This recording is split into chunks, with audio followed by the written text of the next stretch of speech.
to go live on. We're live on YouTube. Hello, YouTube viewers. It's Gay USA back for another week. We have an actual live guest today. Oh my God. Shocking. First one this year. Well, first one in the studio, isn't it? First one this year. Yep. Well, we've been busy and we've been cautious because we don't have a big table. Well, we also have a lot of news, so Yeah. that's the other thing. But we have a guest this week, so we will introduce you to her shortly into the show. Mystery guest. Yeah, we'll keep it a mystery. You don't mind being a mystery for a minute. Mystery guest, will you enter and sign in, please? That would be fun. Remember that? From Yeah, What's I My... certainly you do. She doesn't, but no, we but do. it's on YouTube. It's fun. What's my line? And then No, I've got a secret. Which one? What's my line? Yeah. And then, yeah. And then the mystery guest would be a celebrity who would use a Here we fake go. voice. And we have to really escalate the noise we make so that we'll be heard.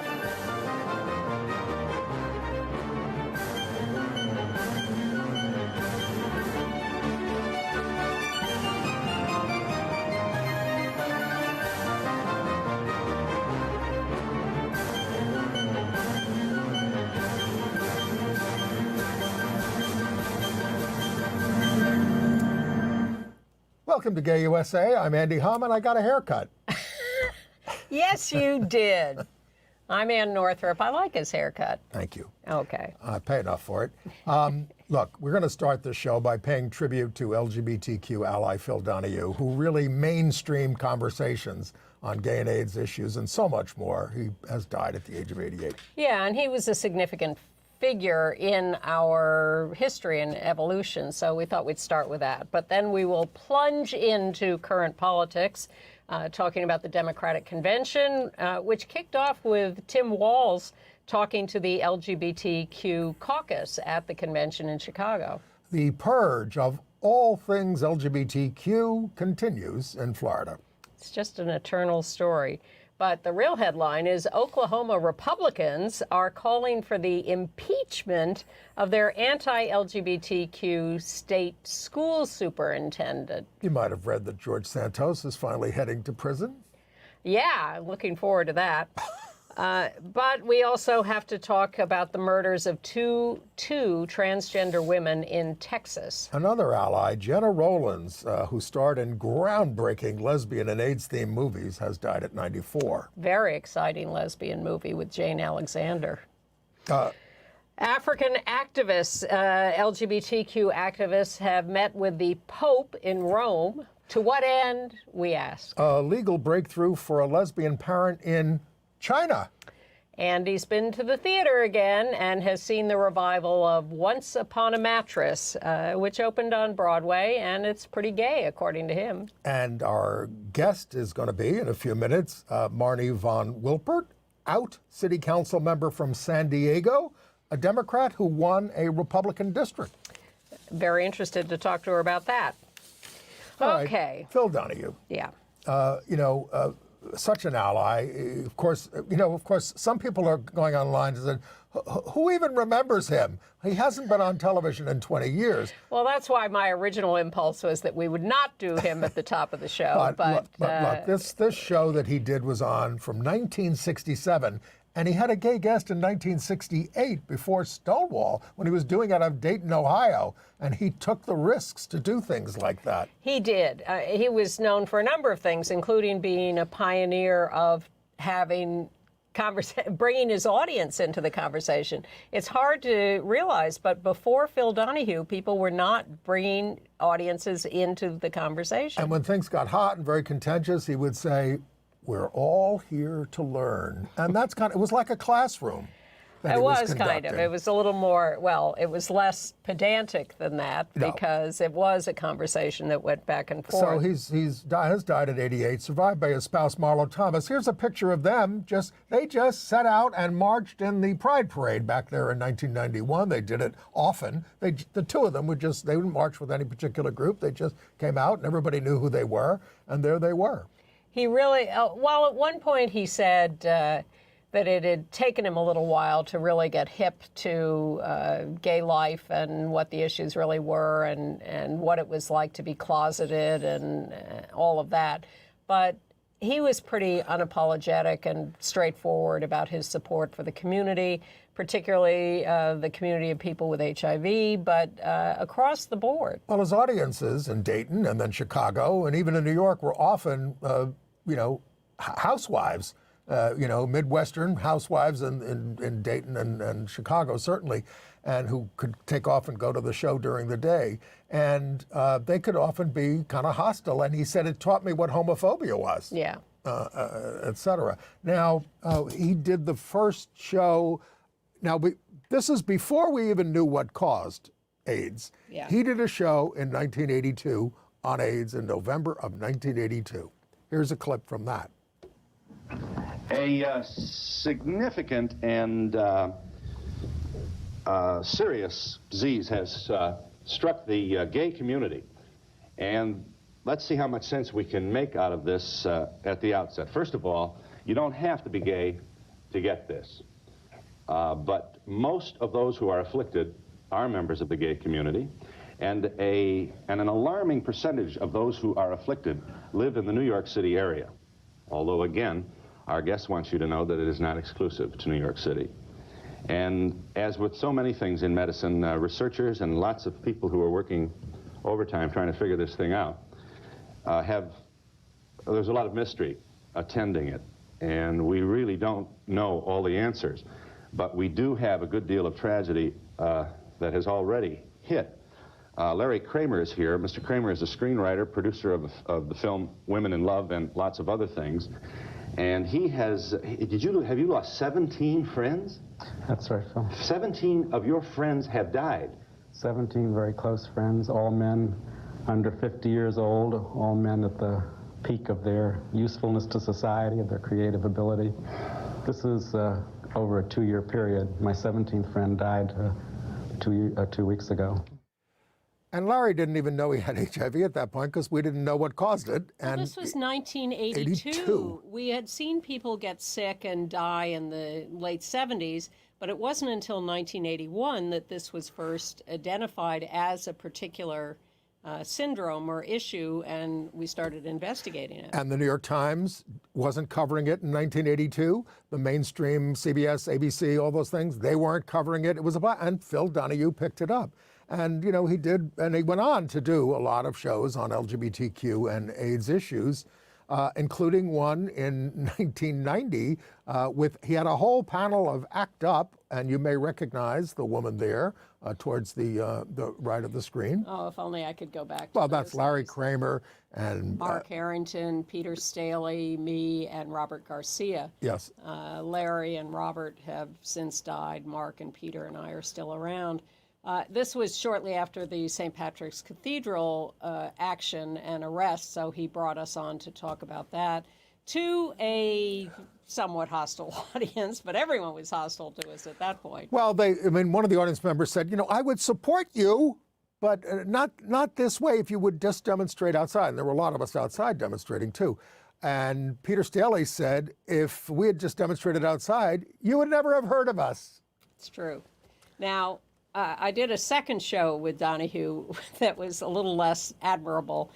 He and his staff had decided they wanted to do bisexuals versus gays because they hate each other and they're fighting with each other. And they called me up because, once these shows get a Rolodex, they call the same people over and over. And they called me up and asked me to do this. And I said, what are you talking about? I don't hate bisexuals. And they said, no, there's this big fight. And I said, well, I'm not going to say that because that's not how I feel. And they said, no, we want you. I said, what? And so they insisted on doing it. I knew the people who were coming on the show who were bisexual. We all met beforehand and talked about how we were going to handle this. And we get on the show, and Phil says, so, Ann, you must hate bisexuals. No, he didn't say that. He did. And, I'm paraphrasing. Thank you. And I said, no, I don't. And he was so upset. He was really disappointed that we were not having the Put up fight. the show. he expected. Look, he did a show on the Harvey Milk School when it opened in '87. He covered a gay couple going to the high school prom in 1980. He let his, Midwestern audience speak their minds, on these Yes. things. And as He you cross-dressed on a show. did he? Yes. And, one of the things I always picked up as line, when they get particularly hostile, like to a gay man, he'd say, "You want this guy to marry your sister? Is that what you want? You want him to go back in the closet and marry your sister?" That was a great line. Stonewall participant Mark Siegel did the show in '74. It goes on and on and on. His most frequent guests were Ralph Nader, consumer advocate, Jesse Jackson, and Gloria Steinem. And evidently Larry Kramer, too. Yes. He did all those shows. And he came, and to finish it off, he came back to TV briefly in 2002 to do an MSNBC show. It was the highest rated show, but it was at the height of the Iraq War, and he was anti-war. And General Electric, that owned NBC, they didn't like him being anti-war. Everybody else, all the other networks were cheerleading for the war, and they canceled him. Yeah. He also rejected his Catholicism along the way because He never completely gave it up, but he would always critical, certainly. He would always talk about, and let's not forget the sin of homophobia from the Catholic Church. Yeah. So and of course he became a board member, a very active board member of Gay Men's Health Crisis. So he came along at a time where he was very influential in the evolution of the LGBTQ movement and the fight against HIV, and he was a major factor in all of that. So you may be too young to remember, but he was a great milepost along the way. Absolutely. Okay. And now let's get to contemporary issues with the Democratic Convention in Chicago. It seems to be very pro-LGBTQ. Completely. Well, the first thing that I saw from the convention, they have the caucus meetings, they have the LGBTQ caucus, and who pops in, I'm live streaming it, who pops into the meeting but Tim Walz? What I'm hearing when I'm out there with folks is, this campaign isn't just about voting against those guys, it's voting for a better future. It's voting for a kindness. And I got the opportunity to be around this incredible leader in Kamala Harris and watch how she acts. When we stopped in Pennsylvania yesterday, spontaneously, lots of supporters with handwritten signs. My favorite one, I'm just going to copy this, my favorite one is "Mind your own damn business." Is up there, so just do that. But she looked, and there was a small group of folks who obviously weren't with us. You can always tell by their hats, they let us know. Always tell by individual thinkers, couldn't tell. But the first thing she turned and said to me was, she says, "We're in this to fight for their families as much as those on the other side of the street." That's what this is about. There's a place for everybody. And I keep talking about this, the expansion of rights to everyone that this group has fought for. These guys seem to think it's like pie. Like, oh, we cut the pie, I get a smaller piece. Rights don't work like pie. There's enough for everybody. There's enough for everybody to have rights. And you know what? These are ideas that overwhelmingly are supported by the American public. These are ideas feeding our kids, a decent society where everyone has a say, where we respect people's rights. We talk about freedom in this party. The vice president talks about freedom to make your own health care decisions, freedom to love who you want to love, freedom to read the books you want to read. You heard me say this. I didn't call those guys weird. I said their ideas are weird, and they got really weird ideas. Because here's the thing. Nobody's asking for this crap. Nobody's asking for it. Nobody's sitting around, what we need to do? We need to make insulin more expensive. Nobody's saying that. And they're sure the hell not sitting in a bar in Western Pennsylvania saying, what we need to do? We need to ban Orwell's Animal Farm. That's what we need to do. Nobody's saying that. What they're saying is, let's make health care more affordable. Let's make child care more affordable. Let's make sure that people are free to live their lives as they choose, and we mind our own damn business and just keep investing. That's all we need to do. So here's the real thing. Well, I hope so. We're taping on Wednesday afternoon, per usual, and I'm looking forward to seeing what he says tonight at the convention. I think maybe we should introduce our guest. I think so. Oh, my God, we have a guest. I've known Marni Von Wilpert for a very long time. Her mother and I, full transparency, were very close friends in high school, still are. And so I'm thrilled to have Marni here because Marni, it turns out, is an openly bisexual, oh my God, city council member in San Diego, elected as a Democrat twice over now in a very red district. So we're delighted to have Marni here to talk about what's going on in politics these days and how you deal with these issues on a local level. And I guess I should ask, since, Tim Walz is somebody who won a conservative district to get into Congress, how'd you do it in San Diego? Well, one, thank you for having me. I've been a huge fan of Gay USA since growing up, with my mom being best friends with Ann. Probably forced to be a fan of yes. Gay USA. Yeah, and it's been an incredible honor to get to be an elected official in my hometown. My parents still live in the house that I grew up in. And I've seen my hometown evolve over the years. San Diego has traditionally been a very conservative place, but now we have our first openly gay mayor. And we have an all-Democratic city council right now. We just celebrated Pride in San Diego. We do our Pride in July every year. Everyone else does it in June.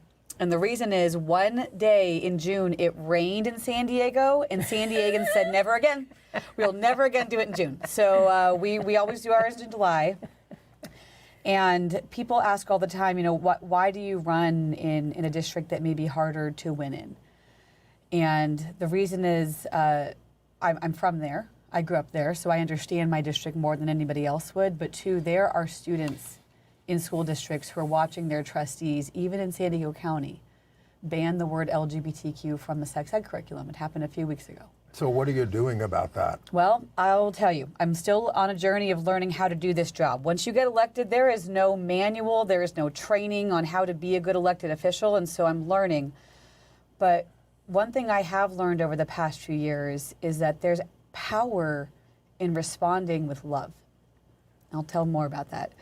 Michelle Obama has a famous saying where she says, when they go low, we go high. And there's been a lot of debate about that phrase. Yeah, she didn't do it last night. I think she gave it up this She year. did give it up last night. She had a great speech last night. But I've learned that there is power in responding with love. And I'll tell you a story about what happened in my district and how we learned that lesson. So I brought in an email, very short email I'm going to read. This is public record. This was actually given to the New York Times recently. But last year, June 15th of 2023, I received an email from two of my constituents in my district. It was written to me and the library director. And they wrote, quote, as taxpayers in the city of San Diego and longtime library patrons, we are writing to protest the Pride Month display in the children's section of the San Diego Rancho Penasquitos Public Library. To protect our children and the community, they wrote, we have checked out all of the books on the Pride display, and we plan to keep these books checked out until the library agrees to permanently remove this inappropriate content from its shelves. I remember we covered that story here on Gay USA, so tell us what happened. So I received this email. I am livid. I'm, first of all, a huge, staunch advocate for equality. I always have been. My votes have always been on that side of the line. And I'm also in the middle of my own coming out process at this time last year. And I was deeply hurt that my own neighborhood, people from my own constituency would do this. So our staff received the email and we had to figure out, how do I respond? First of all, they'd only checked out the books. They hadn't committed any crime, they hadn't stolen them, so they were allowed to have them until they were overdue, but we knew what they were doing. They were trying to, quote, hide the pride, is what we found out the campaign was. So I know. I didn't make that up. It really was. Yeah. Hide the pride by checking out all the books. Very clever. Very clever. So I first wrote back to the librarian. I said, how much will it be for me to buy and replace all these books? And she wrote me and said, it'll be $239, council member. And I said, I can afford that, even on my city council salary. And then we thought, well, how do we respond to the constituency? Because I still represent these folks. Even though I don't agree with them, I am their representative. So we debated amongst my staff. Do I write a big social media post, a manifesto about how wrong this is and how terrible and hateful their actions were? I thought I could, but is that really going to move the needle? And so instead, we called the New York Times. And we sent this email to the New York Times. And meanwhile, when the national political narrative is when Ron DeSantis was running around talking about don't say gay and the culture wars. And so the New York Times picked up the story, interviewed me, came and took pictures at the library. It was a full-page Sunday New York Times Nation story. Yep. And guess what? We raised $32,000 from around the country, around the world. And so we raised enough money not only to replace the books on that Pride display, but this year every single library in the city of San Diego had a Pride display because we had enough money to fund all of it. Wow. So the lesson I learned from this is there's power in responding with love.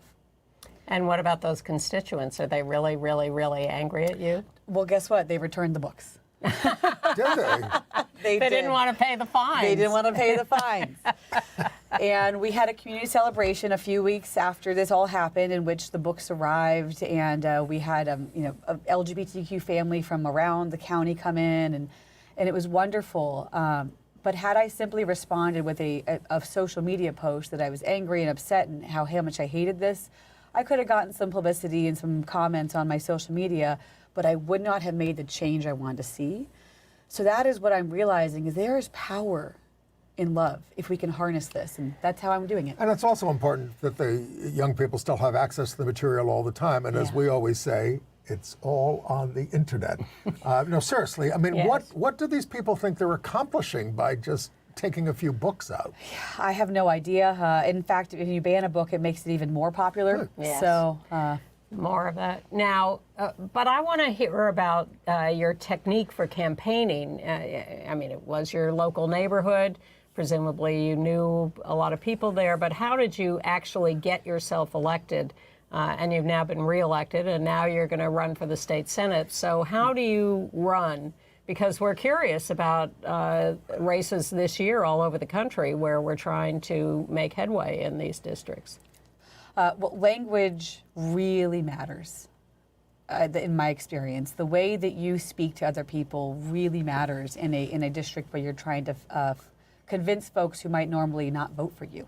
So, for example, when I went door to door, we knocked on thousands of doors. San Diego is the 8th largest city in the nation. I have 150,000 constituents in my district alone. Wow. So it's a big campaign. Is this for the Senate seat or? No, this is for my city council wow. seat. Wow. It's a big city.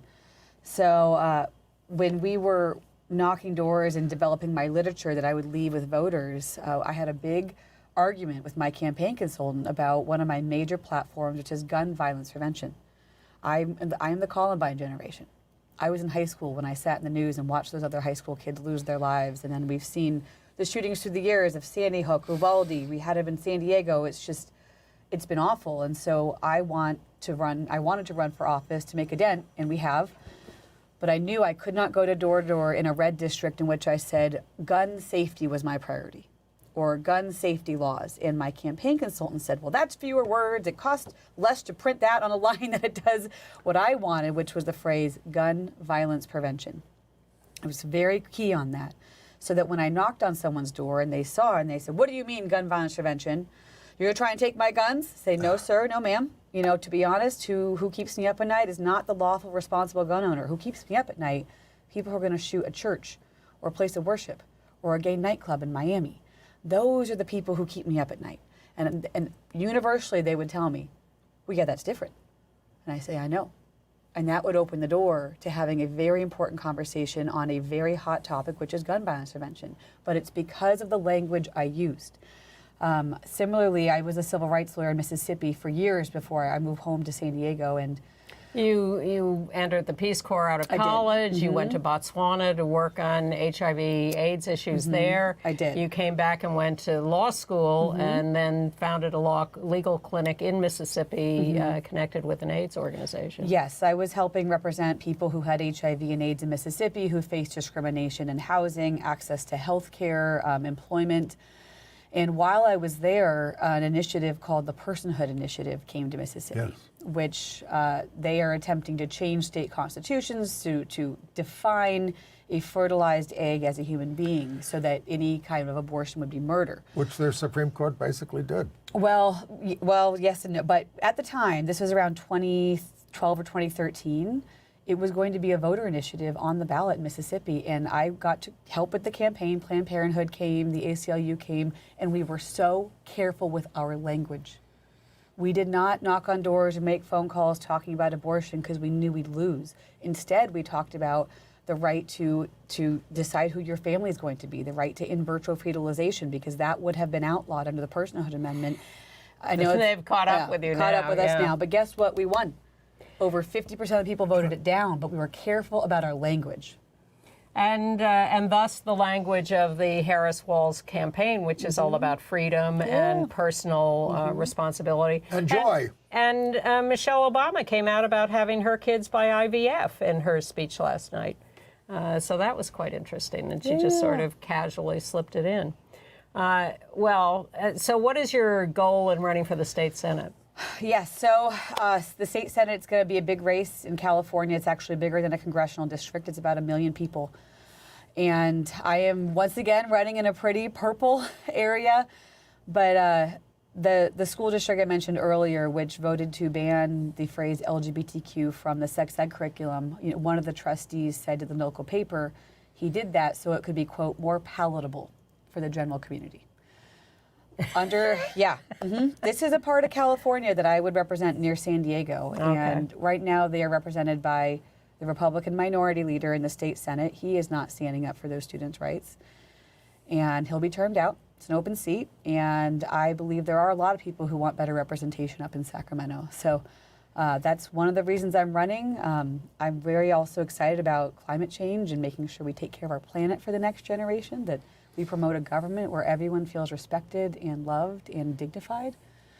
And those are some of the things I'm going to work on. Well, you got a big job ahead of you, but Yes. we're thrilled that you're doing it. Thank you. How do people get in touch with your campaign? Do you have a website? I do, yes. It's www.marniforsandiego, MARNIFOR, sandiego.com.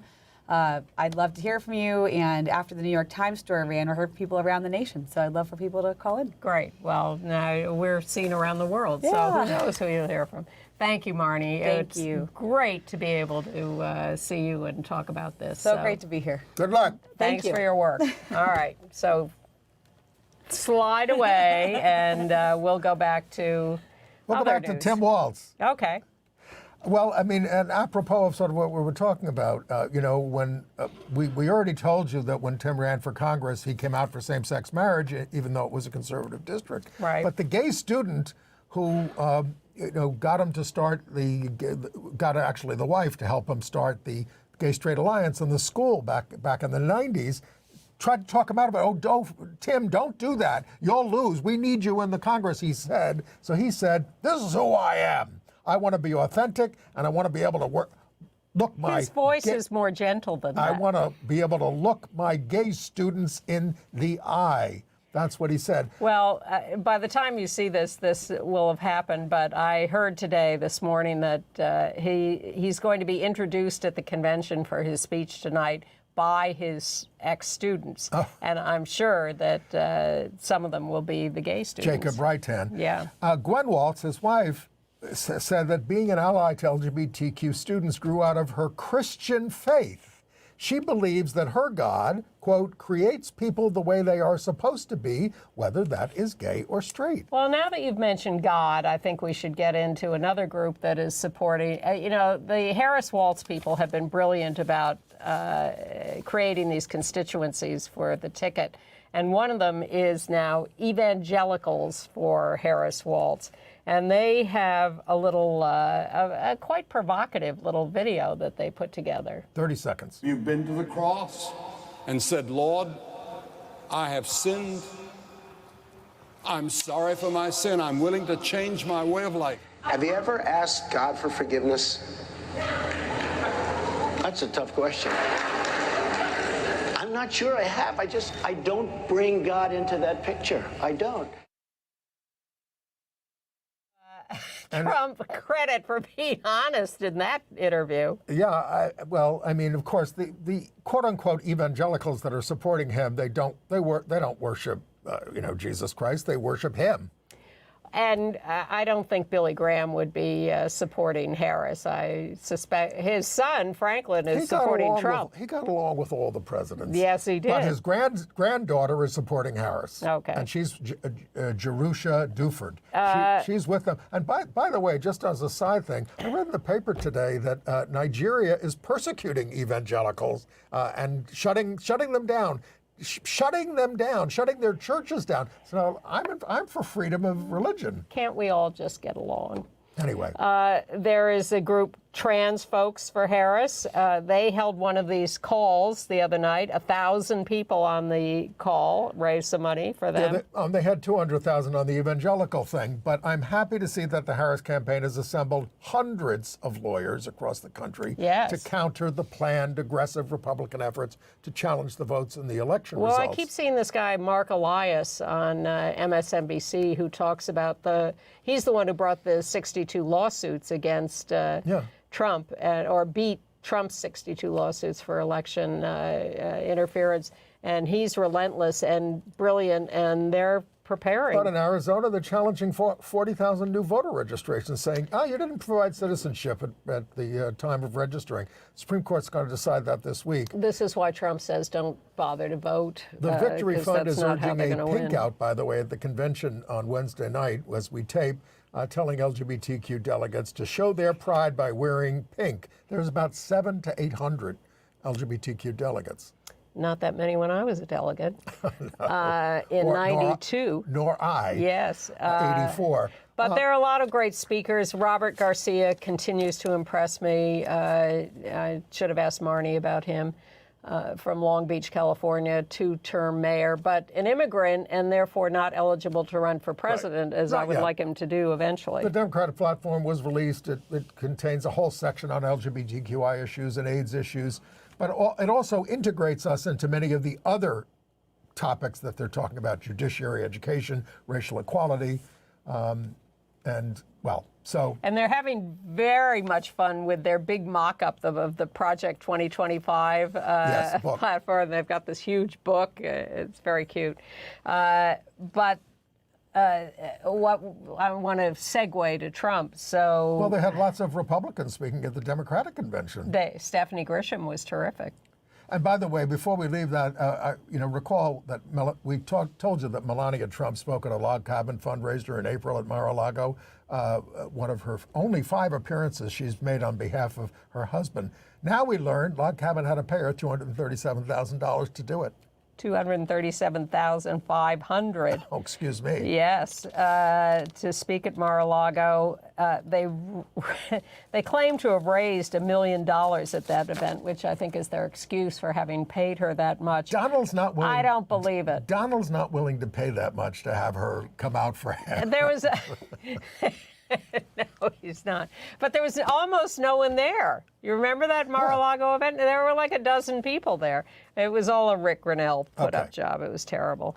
So this Project 2025 thing, we saw this week a hidden camera tape of someone who went a little undercover to interview one of the Project 2025 authors who just totally spilled the beans on everything. Trump is with us on this. He's totally supportive. Yeah, we're going to link to that in our show notes. He helped us raise money to do this. Go to gayusatv.org and sign up for our once-a-week show note, and you'll get a lot of little extras like that. So a quick update on J.D. Vance. We told, of course, in drag in 2011 when he was a Yale law student. It was not we got a picture. It was not a Halloween party. Nobody else was in drag. Yes. It was a beer pong party. Yes. He looks quite comfortable. Yeah. But then another picture has been unearthed of him in high school in the boys' bathroom with 3 girls pretending to use the urinals as... Scandalous. It was some kind of power move or something. It's a joke, but I mean, they're not using this kind of... When we do it, they go crazy. They call us perverts. Right. And I must say what continues to frustrate me is the extent to which Trump and Vance and Roger Stone and all their people just lie every day. And the New York Times repeats their lies. Everything they say is a lie, and they are not challenged enough, and people are not getting that message enough. You know, and then they don't pick up on the fact, like, that Vance compared Harris to Jeffrey Epstein, saying that giving her control over inflation policy is like giving Jeffrey Epstein control over human trafficking policy. Really. But, you know, you might not want to remind people about Jeffrey Epstein, since your running mate, Donald Trump, was his big pal. And they have pictures of them together. All right. Well, should we go to Florida, which never disappoints? And then, well, just to say on Trump, he claimed at a rally this week, falsely of course, that Tim Walz supports state-sanctioned kidnapping of kids from their homes if their parents don't support gender-affirming care. Like I said, just lies all day long. Shall we talk about the Supreme Court? Oh, okay. And the Title IX stuff? Yes. Okay. The Supreme Court can move fast when it wants to. They issued an emergency order. You know how they drag their tails on the Trump cases. 5-4 to deny the Biden administration's request to allow most of its Title IX rule to take effect, where courts have issued preliminary injunctions temporarily blocking the rule. This means that the rule is blocked in 26 states, as well as some additional schools. It went into effect on August 1st, but it obviously doesn't apply in a lot of places.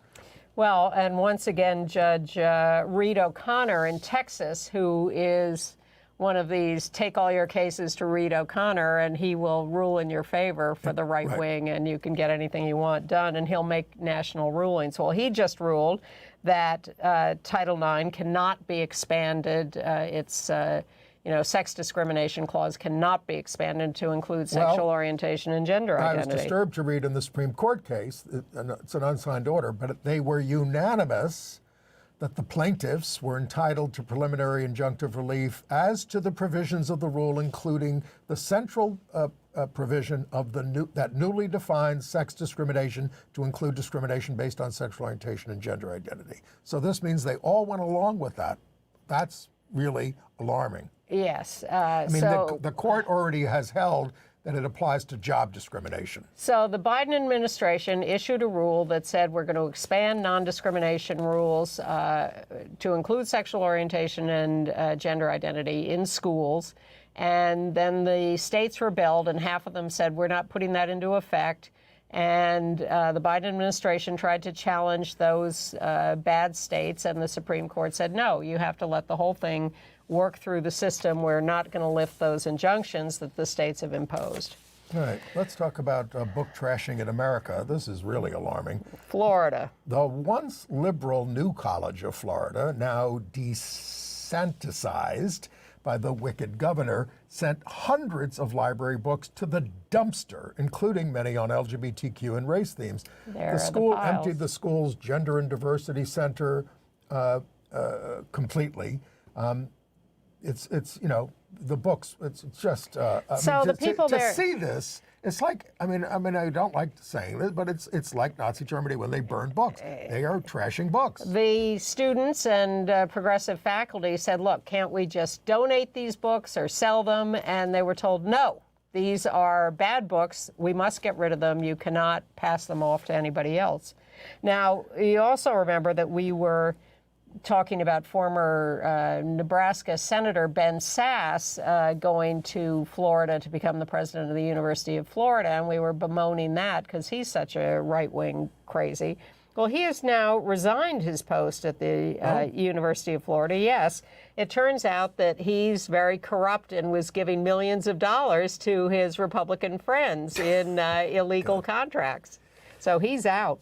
Well, maybe you can go work for the Florida Tourist Board, because they took down the LGBTQ section of that website. Yep.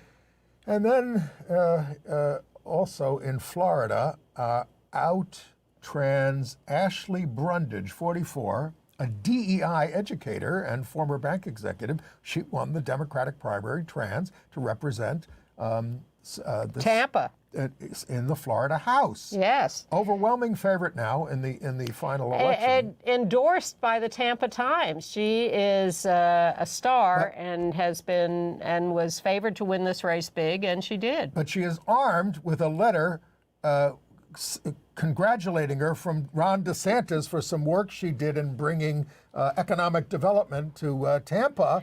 And he said, when he was finally courted on this, if I'd known she was trans, I never would have sent that letter. What could there be a lower form of human life?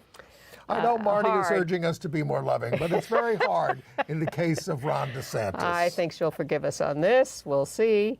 DeSantis just totally disavowed his praise of her. But she is going to the Florida State House, we think, the first trans person elected to the state legislature in Florida. Now, let's not confuse DeSantis with Santos, because George Santos, the out-gay Republican, pled guilty to multiple counts of fraud relating to his campaign operation. He was expelled from Congress last December. You remember him, volleyball star at Baruch College. And his seat was won by Democrat Tom Suozzi in a special election. The plea, there he is coming out of court. He's not looking very good. He was weeping. The plea ensures he will face at least 2 years in prison and agreed to pay $375,000 in restitution. That's a lot of cameo videos. And a judge also just threw out his case against Jimmy Kimmel. Well, he was he was a real pathological liar. It's stunning that they finally pinned him down enough to get him to tell the truth about what he'd done. Even the Republican Party was embarrassed by him. Well, they did throw him out of Congress. Yes, they were. All right. In Missouri, they have changed their rules on changing gender identity. You used to be able to present a doctor's note and change your gender on your driver's license. No more.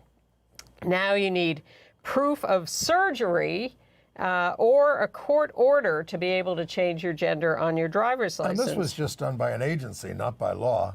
I am hopeful, tell me if I am being naive, that we will get rid of Josh Hawley in the Senate with this guy. That would be remarkable. Runz, yeah. But, we're so tribal in this country, that would be, it sounds yes, like a bridge and Missouri's too far. a very hard get. But good guy running against him. Very good guy and a very decorated veteran and smart guy, and Hawley has been humiliated Hawley at this point. is nervous. He went up to this guy. I apologize for not remembering his name. Maybe I'll get Runz, R-U-N-C-E. Yeah, right.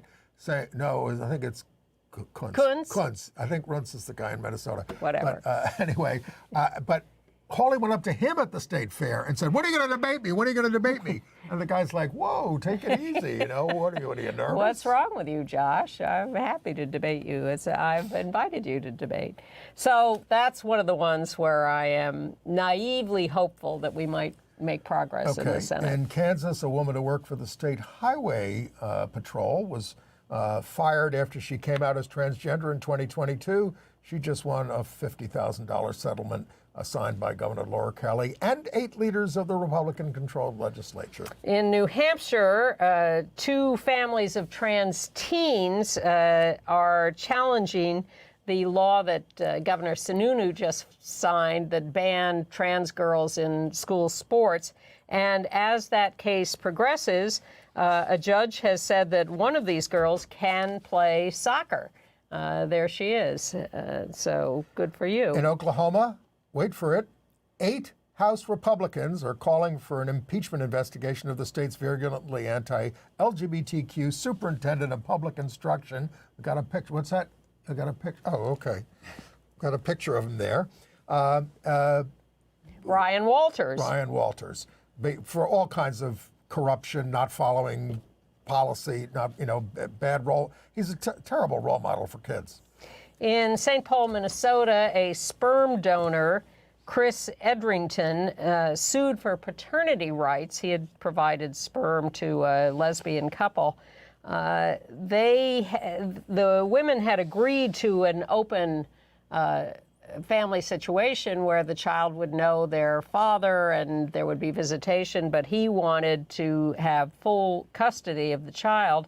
And the court has said no, the women have the right to decide what goes on with this child. It's their child. In Colorado, back on July 17th, I think we told you about this, a guy named John Clark, 28, arrested for threatening to shoot up Steamboat Springs nightclub, Schmiggity's, because they were hosting a drag show. So drag artists there are not cowed. They planned an even bigger drag show for tonight when we're taping, August 21st, including a performer from Club Q, where 5 people were murdered by an anti-LGBTQ shooter. The show at Schmiggity's is providing enhanced security measures. And this Saturday in Washington, D.C. will be the 5th annual National Trans Visibility March. So if you're in that area, you might want to participate in that. Because we're still dealing with almost weekly the murders of trans people. There were 2 in Texas this week. Trans Dylan Gurley, 20, murdered in Denton, Texas, killed inside a home brutally. Blunt instruments and sharp, all this kind of stuff. And strangled, yes. She was born in Arlington, Texas. Unhoused, but very much loved by her family, who, I am impressed as we go along with how much these trans people who are the subjects of violence are in fact supported by their families. Sure. Years ago, when we would tell these stories, they were often people who had been rejected by their families. But more and more we're hearing friends and family who are heartbroken by these. Rejected by the Republican Party. I mean, and I mean that in the sense that they're the ones who are whipping up all this hysteria over trans people. In Houston, trans woman Vanity Williams, 34 years old, shot dead. They have arrested a suspect. There was a quote attached to this. I think it was from her. I'm not entirely sure. "I don't fear death. I fear injustice." She was an Air Force veteran, recently began nursing school. Yeah. All right. Now, we also lost a great supporter of the community and just a brilliant, wonderful actress, Jenna Rollins, who died at 95. She, in 1978, this is from, was it a TV movie, I think? TV movie of the week, very highly rated. It was called A Question of Love, about a custody case. She played a mom whose husband found out she was a lesbian, with Jane Alexander in this case, and went after the kid. It was 1978, it was. Heartbreaking story. It was. They were a lovely couple. And then in 1985, she played the mom of a gay son, played by Aidan Quinn there on the right, who has AIDS, an early frost. Wasn't that the first AIDS first movie? TV movie to look at AIDS, with Ben Gazzara there as her homophobic husband, although he comes around in the end. Courageous work, but par for the course for her. I watched Opening Night, one of her highly regarded Cassavetes movies, which is a little tough to take. And Woman Under the Influence. Yes, so many. She was really brilliant and wonderful. Peter Marshall died. You might remember him from the original host of the Hollywood Squares. He died at 98. Not gay himself, but he presided over a lot of gay humor as the host of that show, starting in 1966, mostly from Paul Lynde and Charles Nelson Riley. He was an accomplished actor. He starred in La Cage aux Folles as Georges in The Road Company, and then played it for a year on Broadway. Yes, everybody was on that show, including George C. Scott.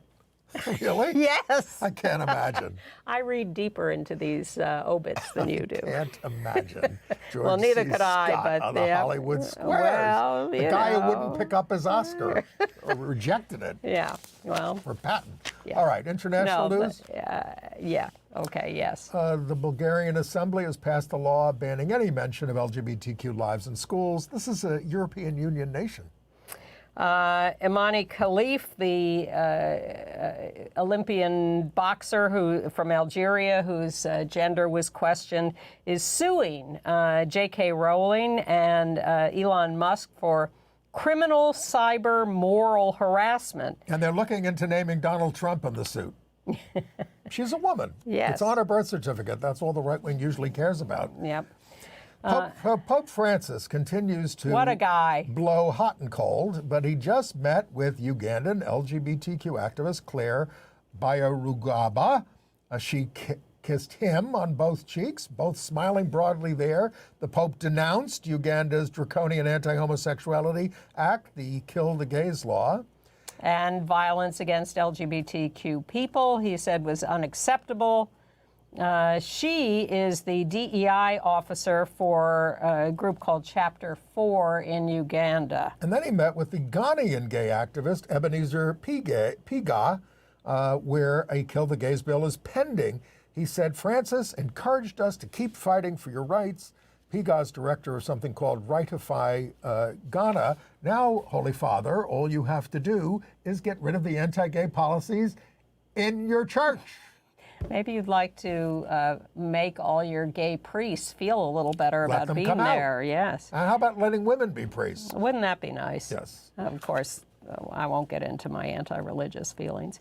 In China, a lesbian couple had a boy and a girl by IVF. They used the eggs of one of the women, and then each of them carried one of the kids.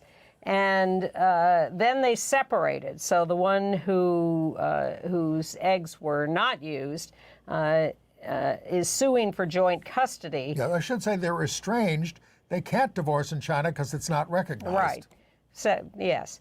They were married in America. Yes. The court now, in what's being regarded as a big victory, the court is allowing visitation by the non-egg producing member of the couple. No, only visitation with the girl, which is the one she carried. But that is, for China, a big step forward. Exactly. Okay. The UK report from Dr. Hilary Cass that was used to stop gender-affirming care for trans minors was thoroughly analyzed and discredited in a piece in the Times by outrider Lydia Polgreen. Yes. This weekend. We're going to link to that. Oh, good. She says Cass held treatments for trans people to standards that no other medical treatment is held to, and that she also had no expertise in the field. That too. New scare headlines about Mpox in Africa, a new variant of the virus. The World Health Organization has declared a global health emergency because it is killing people, thousands of people in Africa, starting in the Congo but spreading beyond. Infected, and hundreds have died so far. This is a more virulent strain. And somebody in the West, somebody in Sweden got it, but he had been visiting. And the Philippines. There's a case in the Philippines, so they had too. been visiting Africa, at least in the cases that I don't know the origin of the Philippines case. But they're not making enough vaccine available to Africa, which they really need to step up. It's insane. They're doing thousands. They need to do millions. Yes, mostly heterosexuals in Africa and kids, although also men who have sex with men. Gay men did control it somewhat here a couple of years ago when it hit the United States by getting vaccinated and by changing behavior. So there needs to be more of that. And the interesting thing is, if you've had one shot of the vaccine 2 years ago, you can get the second shot now and be protected. I got my 2. They were free at the local clinic. They may not be free anymore. And this is on spread. Medicare. Vaccines are free. Not to everybody. It is spread certainly by sexual contact and intercourse, but also by contact with an infected person's clothes or sheets or whatever. It's easier to get. Well, in better news, the FDA has authorized the first over-the-counter home test for syphilis. Get your results in 15 minutes on current or past infections. And if you're casual about it, you should know that it can damage your heart or brain. It can cause blindness, deafness, and paralysis. So and it's up 80% since 2018. Don't take it lightly. But here's the story I like. A district court in D.C. has ruled that the Department of Defense must allow people with HIV to enlist if they are asymptomatic and have undetectable virus. Now, they had, DOD lost a court case a couple of years ago over whether people who were already in the armed forces with HIV could be thrown out, and the answer was no, they couldn't. Well, and of course, Trump could reverse that. He fired Roy Cohn as his lawyer when he got AIDS. The judge in this case said that exclusion of people with HIV who are asymptomatic and have undetectable virus is irrational, arbitrary, capricious, promotes stigma and hampers recruitment goals. Those maintaining on medication can serve worldwide. It's already okay for those who are in the service. Now it's been expanded to new recruits. And serving worldwide was always an issue, too. But they've realized that people can take medication. 16 members of Congress, led by the aforementioned out Robert Garcia and Barbara Lee, are calling on the U.S. Preventive Services Task Force to give DoxyPrep an A-grade rating in order to require insurers to cover its cost under the Affordable Care Act without cost sharing. CDC guidelines call on doctors to discuss DoxyPrep with gay and bi and other men who, PEP.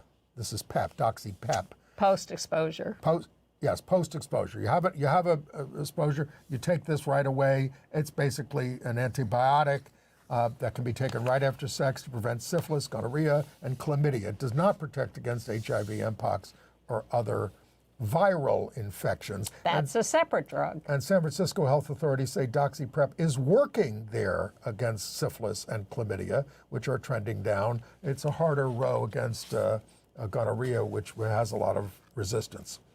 In lighter news, Chasten Buttigieg has written another book, a children's book called Papa's Coming Home. It's it's a cute concept, yes. I think. It's all about a kid who's waiting for, and it's two male parents, and who are often on the campaign trail. So the kid is excited about Papa coming home. And so the kid and the at-home father assemble all sorts of things for Papa to enjoy when he comes home. It's coming out in May. And they fill up the car so much there's no room for Papa. Yeah, the book's coming out. Is that really the message we want to send? Tell us about Accessibility. Oh, this is a Brazilian documentary film that is now very highly praised. It was the Grand Jury Award winner at Newfest here in New York last year, now available on Apple TV, and it's about queer sexuality of people with disabilities.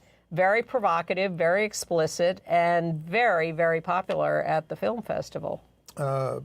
The Emmy Awards, with a whole lot of LGBTQ nominees, are set for September 15th and will be hosted by actor Eugene Levy and his out gay son, actor Dan Levy. Yes. Both starred in Schitt's Creek, the Emmy Award-winning series. So one of the nominees is Baby Reindeer, which I finally watched, which is tough to watch. Yeah, oh, really? Very tough to watch. But one of its stars is Nava Mao, M-A-U, who is a trans actress and plays a therapist and date of the star. I steep myself in all this bad news all week, and I tend to want to escape when I watch TV. Well, then you can watch Emily in Paris, where the first 5 episodes of season 4 have dropped. I did watch that too. It's listed as something that people like to hate watch. Because everyone hates Emily, but the costumes are quite amazing. And Jeremy O. Scott, the slave play author, is an occasional character in the show as a fashion designer, very over the top. He's cute. We told you about Joaquin Phoenix dropping out of Todd Haynes' gay romance movie 5 days before shooting. He now may face lawsuits over that. And he dropped out of playing this gay role. Meanwhile, there's a movie called Queer playing at the New York Film Festival with Daniel Craig in a gay role. People are looking forward to that. It's based William Burroughs. Exactly. That's going to be on there October 6th. And that's a Luca Guadagnino film. Call Me By Your Name. There's also an Elton John film made by David Furnish, his husband. Elton John, Never Too Late. And Emilia Perez, the big winner at Cannes, Best Actress to Zoe Saldana, Selena Gomez, and the trans actress with them. They all won it, and that was a huge hit at Cannes. Too late for most of you, but it'll be in our email. The Swan Galleries is having an auction of LGBTQ art, material, culture, and history, August 22nd, Thursday. I know it's too late for many, but for those seeing it before, go to swangalleries.com and check out the lots.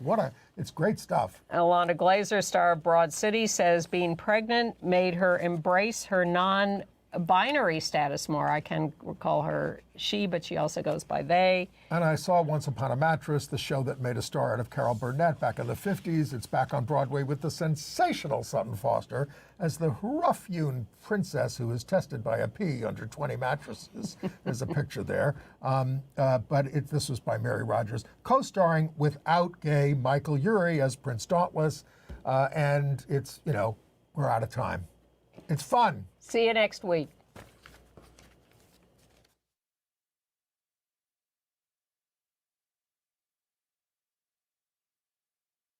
This week.